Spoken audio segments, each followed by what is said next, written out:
Unit Test 1. Listening. Listen to the four speakers. According to them, are these statements true, false, or not given? 1. Nowadays, it's impossible to underestimate the importance of learning English. Not only is it the language of business and tourism, but also of education in many contexts. For example, people studying sciences in Scandinavia often find that the majority of books they need to read are in English, and this is the case in many other countries as well.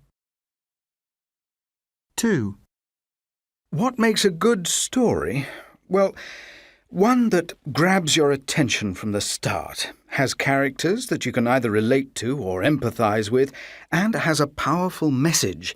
Of course, it's preferable if the descriptions are vivid and it's well written, but unless the story engages you, then it's unlikely you'll really be gripped, whether the story is made up or based on real events.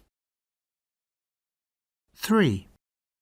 The advent of blogs, wikis and discussion groups has led to the creation of the amateur journalist and social commentator.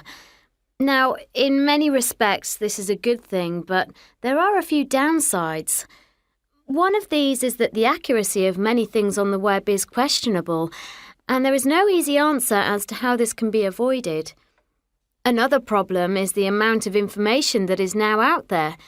Quantity certainly doesn't equal quality, but that isn't to say that some of the things produced by amateurs aren't actually better than a lot of the stuff that is mediated and controlled by professional organisations. 4.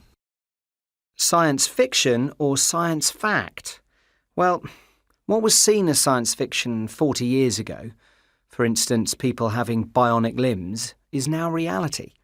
But the reality is even more advanced than the fiction.